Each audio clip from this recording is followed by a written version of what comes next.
Gue, mari kita sama-sama mendengarkan firman Tuhan yang terambil di Yesaya pasal 3 ayat 1 sampai 26.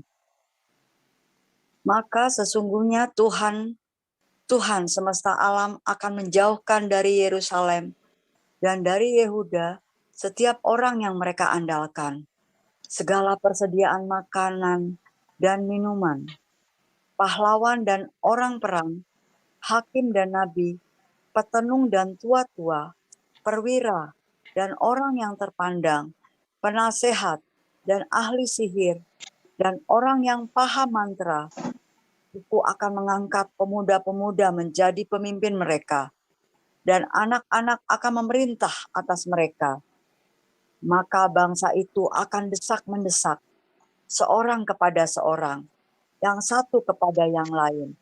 Orang muda akan membentak-bentak terhadap orang tua, orang hina terhadap orang mulia. Sehingga apabila seorang memegang saudaranya di rumah ayahnya dan berkata, "Engkau masih mempunyai jubah, jadilah pemimpin kami, dan reruntuhan ini di bawah kuasamu." Maka pada waktu itu, saudaranya akan menjawab, "Aku tidak mau menjadi tabib. Di rumahku tidak ada roti dan tidak ada jubah. Janganlah angkat aku menjadi pemimpin bangsa. Sungguh, Yerusalem telah runtuh dan Yehuda telah rubuh. Sebab perkataan mereka dan perbuatan mereka melawan Tuhan, dan mereka menantang kemuliaan hadirat-Nya.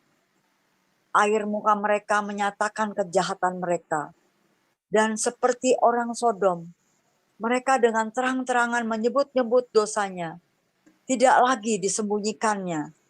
Celakalah orang-orang itu, sebab mereka mendatangkan malapetaka kepada dirinya sendiri.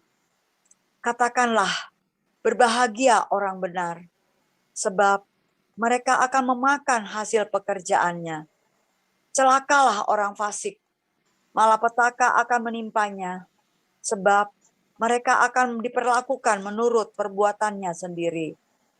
Adapun umatku, penguasa mereka ialah anak-anak dan perempuan-perempuan memerintah atasnya. Hai umatku, pemimpin-pemimpinmu adalah penyesat, dan jalan yang kamu tempuh mereka kacaukan. Tuhan mengambil tempat untuk menuntut dan berdiri untuk mengadili bangsa-bangsa. Tuhan bertindak sebagai hakim atas tua-tua dan pemimpin-pemimpin umat-Nya. Kamulah yang memusnahkan kebun anggur itu, barang rampasan dari orang yang tertindas tertumpuk di dalam rumahmu. Mengapa kamu menyiksa umatku dan menganiaya orang-orang yang tertindas? Demikianlah firman Tuhan Allah semesta alam.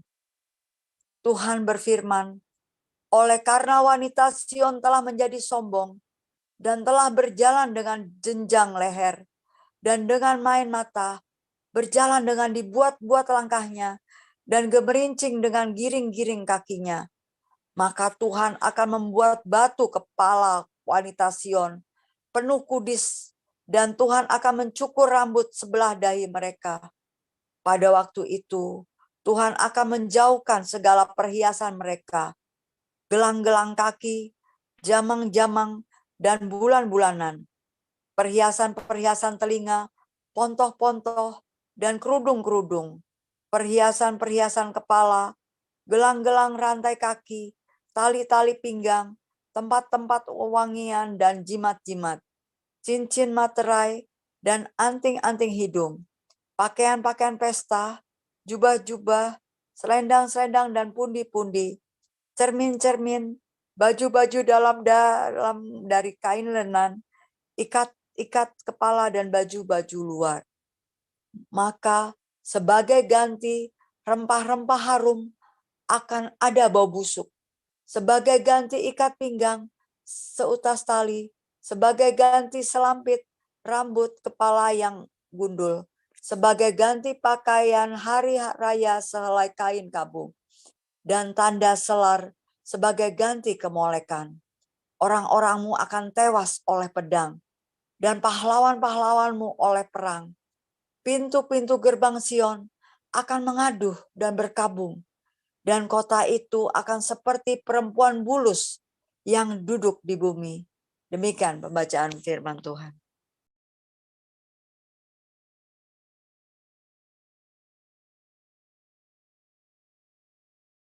Mohon maaf karena Bu Salma sudah selesai cutinya. Bu Salma bisa untuk lanjutkan dengan 2 Petrus. Bu Salma.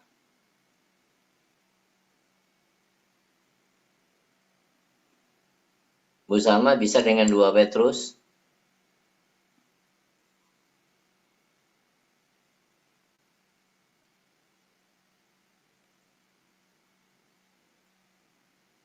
Ya, Bu Salma bisa 2 Petrus.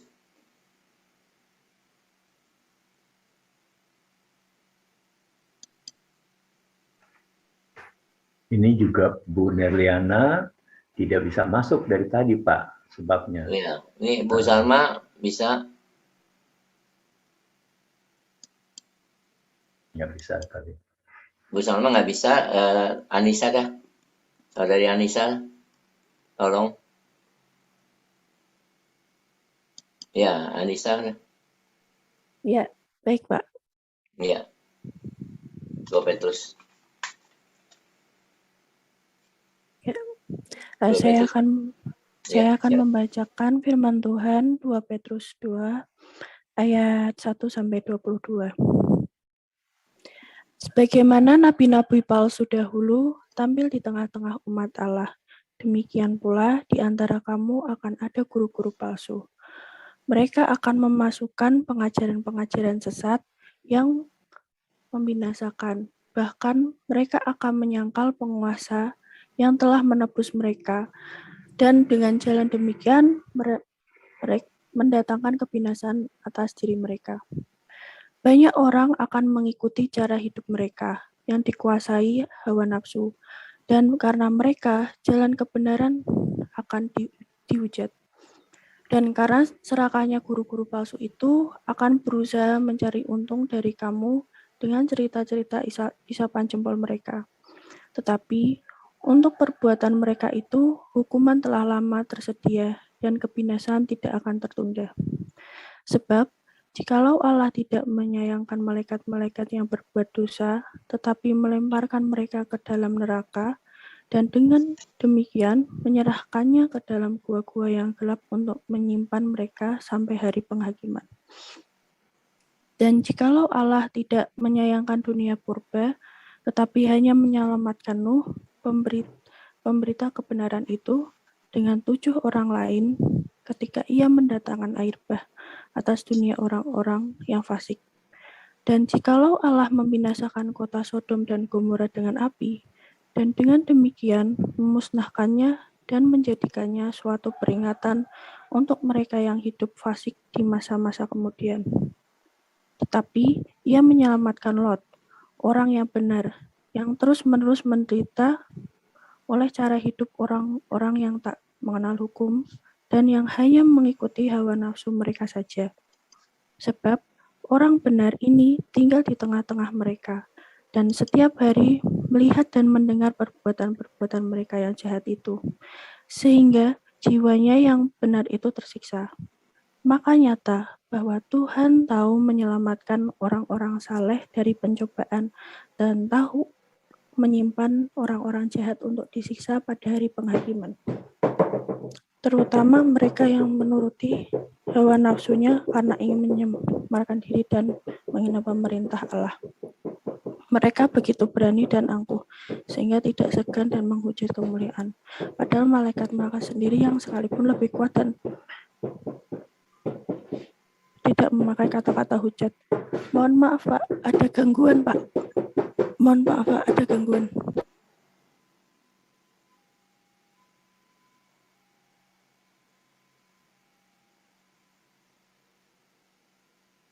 Lanjutkan, siapa? Anissa. Ya, sedang ada gangguan, nggak bisa Pak Apeng. Ya, saya lanjutkan. Ya, lanjut aja Pak Apeng. 10. 11. Padahal malaikat-malaikat sendiri yang sekalipun lebih kuat dan lebih berkuasa daripada mereka tidak memakai kata-kata hujat. Kalau malaikat-malaikat menuntut hukuman atas mereka di hadapan Allah, tetapi mereka itu sama dengan hewan yang tidak berakal, sama dengan binatang yang hanya dilahirkan untuk ditangkap dan dimusnahkan. Mereka menghujat apa yang mereka ketahui, sehingga oleh perbuatan mereka yang jahat, mereka sendiri akan binasa seperti binatang liar, dan akan mengalami nasib yang buruk seperti upah kejahatan mereka. Berfoya-foya pada siang hari mereka anggap kenikmatan. Mereka adalah kotoran dan noda yang mabuk dalam hawa nafsu. Kalau mereka duduk makan minum bersama-sama dengan kamu, mata mereka penuh nafsu zina, dan mereka tidak pernah jemu berbuat dosa. Mereka memikat orang-orang yang lemah. Hati mereka telah terlatih dalam keserakahan. Mereka adalah orang-orang yang terkutuk. Oleh karena mereka telah meninggalkan jalan yang benar, maka tersesatlah mereka, lalu mengikuti jalan Bileam anak Beor, yang suka menerima upah untuk perbuatan-perbuatan yang jahat. Tetapi Bileam beroleh peringatan keras untuk kejahatannya, sebab keledai, beban yang bisu berbicara dengan suara manusia dan mencegah kebebalan nabi itu. Guru-guru palsu itu adalah seperti mata air yang kering, seperti kabut yang dihalaukan taufan. Bagi mereka telah tersedia tempat dalam kegelapan yang paling dahsyat, sebab mereka mengucapkan kata-kata yang congkak dan hampa, dan mempergunakan hawa nafsu cabul untuk memikat orang-orang yang baru saja melepaskan diri dari mereka yang hidup dalam kesesatan. Mereka menjanjikan kemerdekaan kepada orang lain, padahal mereka sendiri adalah hamba-hamba kebinasaan. Karena siapa yang dikalahkan orang, ialah hamba orang itu. Sebab jika mereka oleh pengenalan mereka akan Tuhan dan Juru Selamat kita, Yesus Kristus, telah melepaskan diri dari kecemaran-kecemaran dunia, tetapi terlibat lagi di dalamnya, maka akhirnya keadaan mereka lebih buruk daripada yang semula. Karena itu bagi mereka adalah lebih baik jika mereka tidak pernah mengenal jalan kebenaran daripada mengenalnya. Tetapi kemudian berbalik dari perintah kudus yang disampaikan kepada mereka. Bagi mereka cocok apa yang dikatakan peribahasa yang benar ini. Anjing kembali lagi ke muntahnya, dan babi mandi kembali lagi ke kubangannya. Demikianlah firman Tuhan. Kita akan mendengarkan firman Tuhan yang disampaikan Pastor Paul dengan judul Guru Palsu. Silakan Pastor Paul. Iya, minta tolong ditampilkan 1 Yohanes 2 ayat 16. 1 Yohanes 2 ayat 16. Saya bacakan dulu ya, 1 Yohanes 2 ayat 16.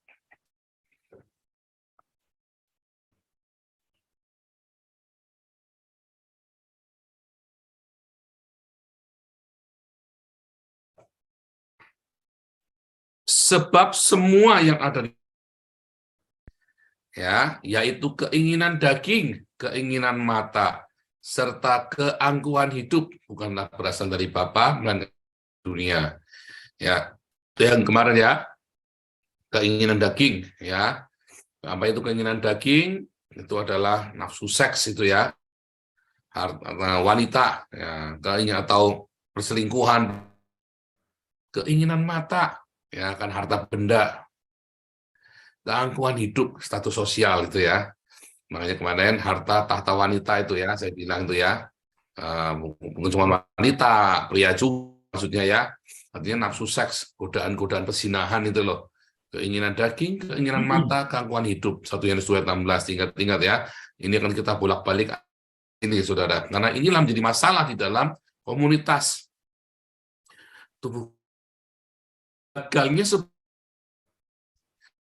Gagalnya tubuh Kristus karena disusupi ini, saudara. Keinginan daging, keinginan mata, serta keangkuhan hidup. Ya, kompromi dosa seksual, kompromi dengan bau materi, kemewahan-kemewahan hidup, berfoya-foya di siang hari bolong, kompromi terhadap arogansi, keangkuhan hidup, status sosial, power syndrome, dan seterusnya.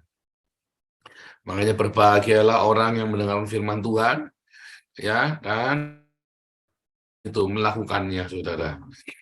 Nah, saudara, tadi ya di Yesaya ini adalah kitab tentang keselamatan yang Yehova yang dari Tuhan, yaitu Yesus Kristus yang menyelamatkan kita semua, baik maupun untuk personal, life, untuk pribadi kita. Ya, kalau Anda ikutin pola di dalam Alkitab, kan selalu diawali dari apa? Dari para pemimpinnya, saudara. Para pemimpinnya korup. Para pemimpinnya korup. Tadi ya, masalah saudara. Nah, itulah yang menjadi kejatuhan gereja. Apa kejatuhan gereja? Karena para pemimpinnya berzina, saudara. Ya, makanya waktu saya buru-buru mundur. Saya tahu. Jangan meracuni orang lain. Jangan enak-enak mumpung nggak ada yang tahu, bodoh amat. Oh, nah, saudara ya. Saudara, kalau Anda seorang pemimpin dalam Anda seorang penatua, diaken, apalagi ada seorang gembala, begitu Anda berzina, Anda harus mundur. Supaya dosamu jangan berlipat-lipat kulipat, saudara. Ya, karena Anda akan dosa seluruh jemaatmu juga. Nggak main-main, saudara ya.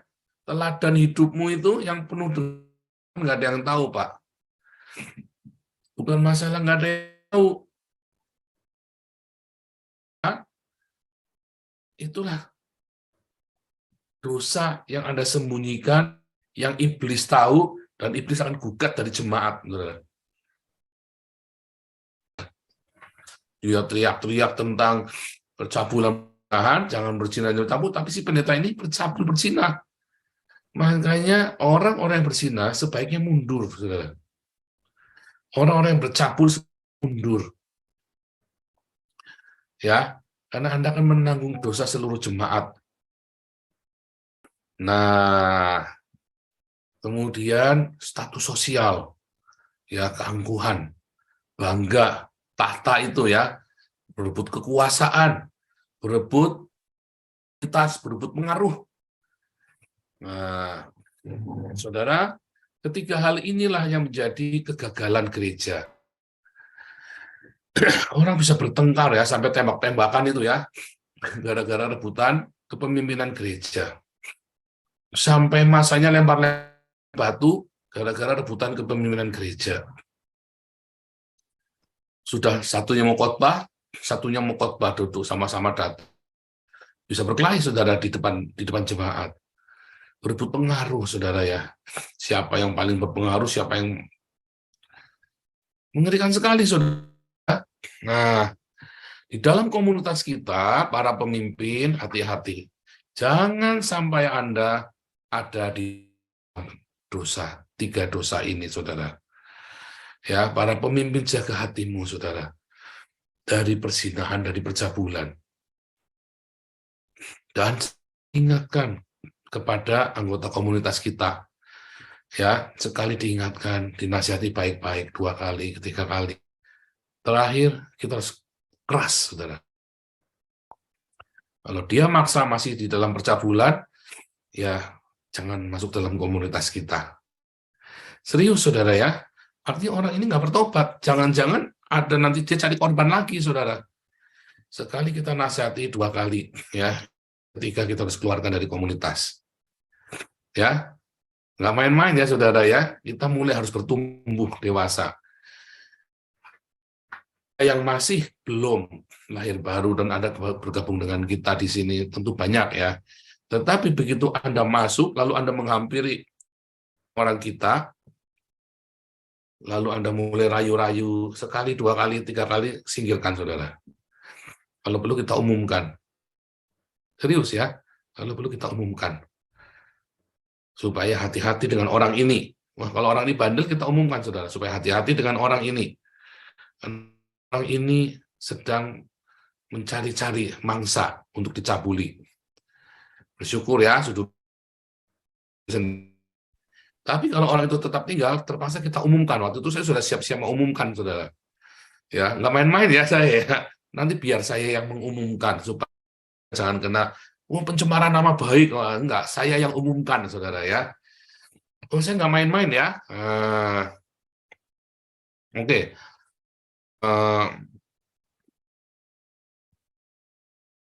Saya yang akan mengumumkan, saudara ya.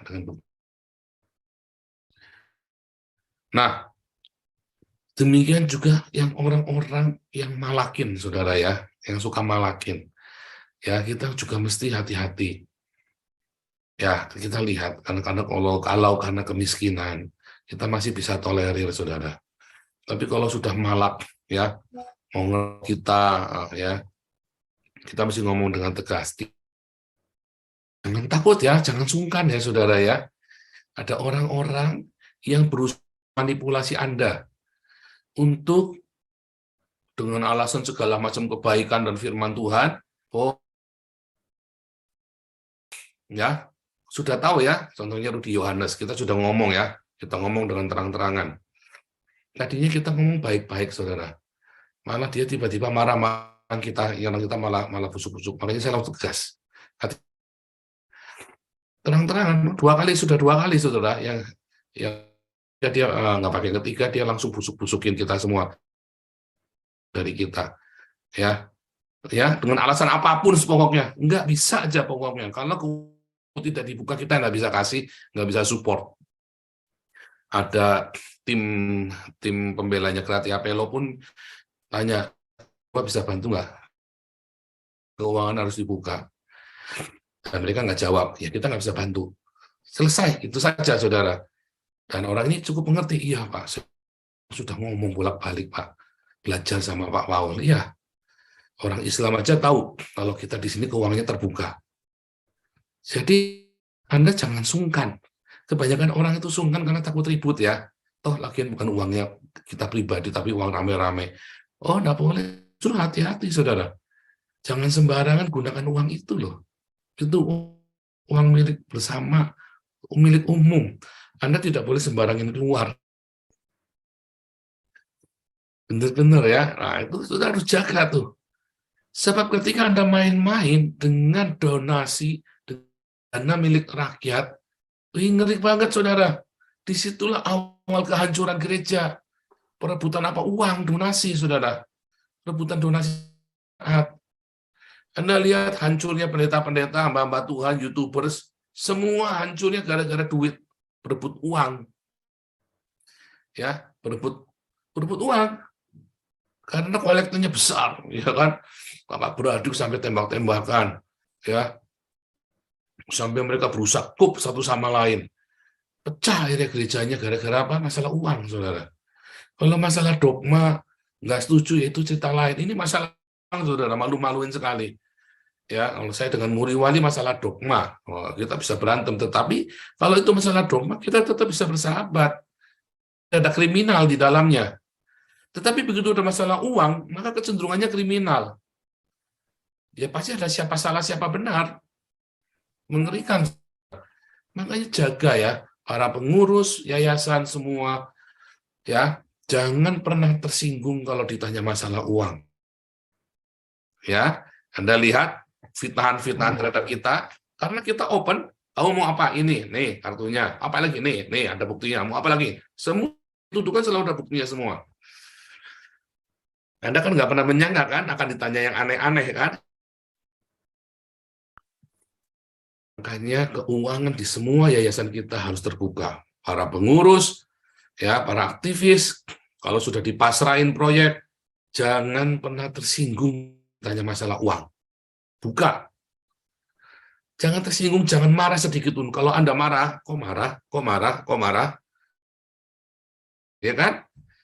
Kalau Anda ditanya masalah keuangan terus Anda marah, berarti dia nggak beres, saudara. Orang kan berpikir begitu, walaupun Anda beres pun tetap dia nggak beres. Jangan pernah marah. Semua fitnahan saya nggak urus, kecuali kalau cerita uang, harus saya jawab. Ya, karena ini pertanggungjawaban. Dan Anda tidak pernah menyangka kan pertanyaan gugatan dari para orang-orang yang syirik itu. Disitulah hancurnya para hamba Tuhan. karena mereka pernah bisa mempertanggungjawabkan keuangannya. Kita anak-anak Tuhan, kalau Anda pengen benar, jawaban keuanganmu harus jelas, sejelas-jelasnya, saudara. Bahkan Anda kaya duitnya dari mana, itu jelas. Ya, kan pribadi enggak, harus jelas. Kalau hamba Tuhan saja nggak jelas, apalagi para pejabat-pejabat negara, saudara. Iya kan? Hamba Tuhan aja nggak jelas duitnya dari mana. Makanya saya selalu cerita keuangan saya. Ya. Dan beberapa orang yang datang ke sini, saya selalu tunjukkan, ini loh, sumber keuangan kami. Saya selalu tunjukkan, supaya tidak ada yang kami sembunyikan, tidak ada yang namanya duit ujuk-ujuk datang. Contohnya duit dari hasil money laundry atau apa ya. Saya selalu tunjukkan, ini loh, ada orang ini kirim, ini kirim, ini kirim. Ini uang buat apa, ini uang buat apa. Clear, saudara. Saya belajar berdarah-darah, saudara ya, belajar tentang kejelasan dalam keuangan ini. Anda semua yang ada di yayasan, ingat, jangan pernah tersinggung kalau Anda ditanya masalah, terutama uang di yayasan. Ya, kalau saya hamba Tuhan, ya saya nggak usah ditanya, saya akan tunjukkan. Tapi kalau Anda kan usaha, ada yang macam-macam ya, tentu keuangan pribadi ya nggak ada haknya orang bertanya-tanya ya.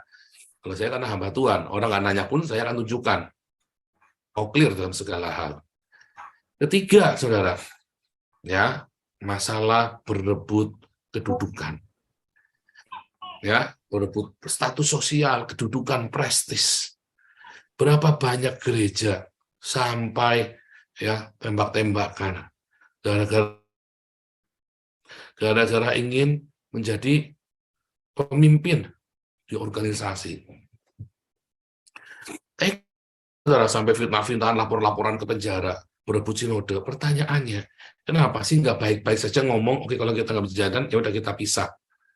Masalahnya asetnya banyak uang kan? Kalau Anda percaya bahwa berkat Tuhan, kenapa Anda yang waras nggak minggir baik-baik? Berebutkan aset eman-eman. Nah, akhirnya bunuh-bunuhan. Lalu di mana ada Tuhan yang berkuasa yang akan membelamu, saudara?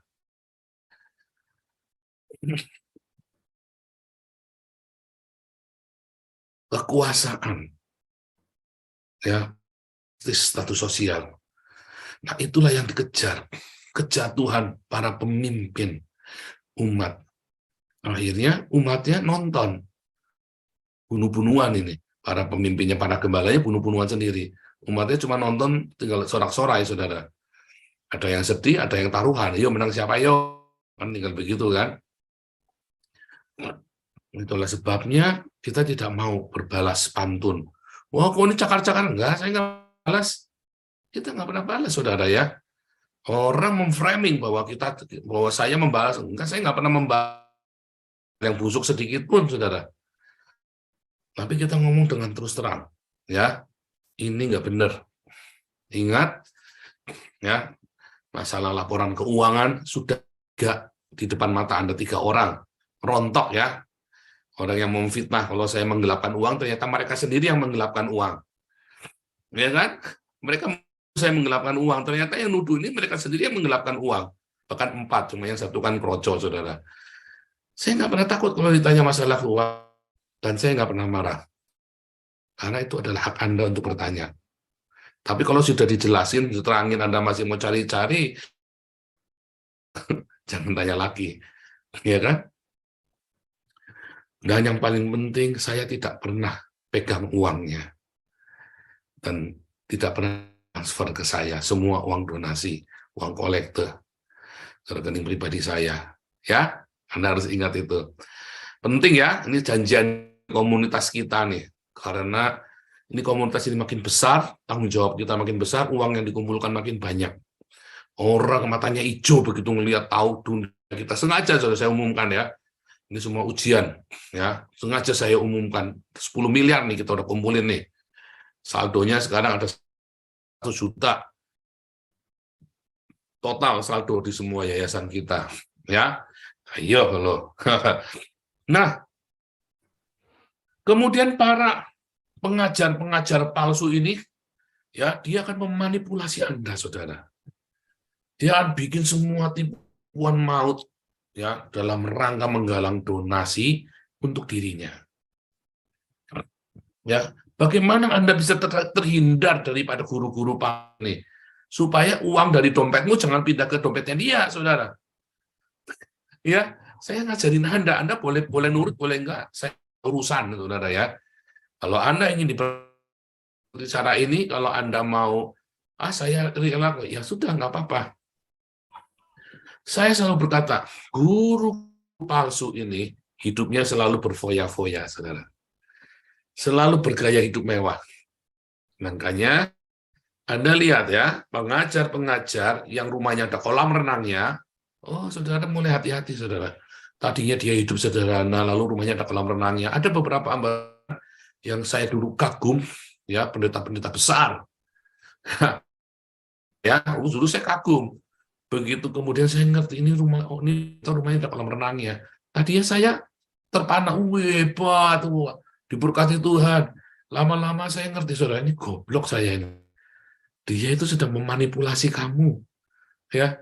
Dia dengan sihirnya, ya kan? Sihir yang rebah-rebah, sihir yang pengurapan itu. Lalu tiba-tiba duit dari kantong Anda pindah ke kantongnya dia. Ya kan? Dan dia punya rumah yang cukup besar, dia punya mansion yang besar itu ya, ada kolam renangnya. Simple sekali, saudara tahu ngerawat kolam renang itu berapa sebulan? Sak murah-murahnya 1 juta, saudara. Murahnya yang ngerawat kolam renang itu. 1 juta itu sudah jadi kasih makan orang, saudara ya. 1 juta itu sudah kasih makan, berapa saudara? Kalau satu bungkus 10.000, maka sudah jadi 100 orang. Cuma buat ngerawat kolam renangnya doang, saudara. Padahal dia bisa berenang di tempat permandian umum, lebih murah. Ya kan? Lebih besar. Kedua, orang yang bergaya hidup mewah, punya mobil mewah. Itulah guru-guru palsu, saudara. Serius. Bohong, saudara ya. Itu Anda kenali. Tadi ya, mereka yang bermewah-mewah, berfoya-foya di siang hari bolong. Itulah guru-guru palsu. Jangan pernah ikut mereka, saudara. Orang yang punya kolam renang di rumahnya, pendeta-pendeta, atau yang hamba Tuhan, punya kolam renang di rumahnya, saya serius ya, Anda siapapun tersinggung, saya nggak urusan. Ya. Dan yang kedua, dia bergaya mewah, saudara. Punya mobil mewah. Dia punya koleksi mobil mewah. Dia punya apa lagi? Semua jam tangan yang mewah. Yang seharusnya apabila itu semua diberikan untuk sedekah, maka dia akan banyak sekali menolong orang. Itulah guru-guru palsu. Akhirnya guru-guru palsu ini jatuh dalam persinahan. Karena setelah dia punya uang, dia sudah punya kedudukan, apalagi yang dia pengen? Seks, saudara. Fantasi itu sudah rumus. Pendeta-pendeta yang bergaya hidup mewah ya selalu hancur dalam persinahan. Jangan nggak percaya saya, saudara. Itu firman Tuhan, itu sudah satu paket, saudara ya. Bergaya hidup mewah dengan seks. Hanya cerita saja kepada Anda. Nggak jujur. Skandal itu selalu ada, saudara. Jangan main-main. Ya, dan banyak gereja-gereja sinode-sinode menutupi skandal seks pendeta-pendetanya dengan tanpa malu-malu. Karena mereka sih sama-sama pendeta saling tutup menutupi. Dia pengen supaya kerajaan pindah ke anaknya.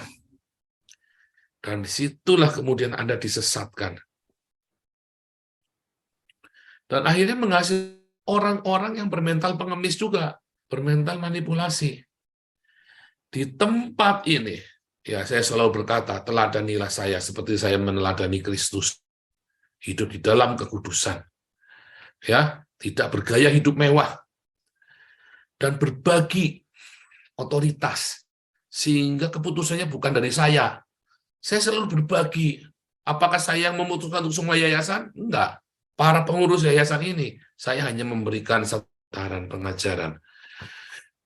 Ya, dan mereka yang kemudian mengeksekusi dan memutuskan untuk diri sendiri. Saya hampir ya sesedikit mungkin sih. Kecuali udah masalah yang krusial ya, saya yang intervensi. Iya kan? Di Damaris, apakah saya mutusin perkara-perkara? Bukan. Di Damar Kasih, apakah saya yang mutusin? Bukan. Pengurus semua, rame-rame. Dan jangan pernah pengurus manapun yang merasa bahwa dia yang punya power di situ. Tidak ada satupun. Semua keputusan harus bersama-sama. Supaya Anda mengalami power syndrome. Itulah fungsinya penatua. Ya, itulah fungsinya, saudara. Nah, kalau komunitas ini sudah jalan seperti itu, Anda akan selamat. Baik pengurus itu, maupun juga orang-orang yang terlibat di dalam organisasi yayasan ini, saudara. Dan dari kita semua, komunitas kita ini akan banyak diberkati. Saudara lakukan ini, dalam jangka panjang, hidupmu akan diberkati.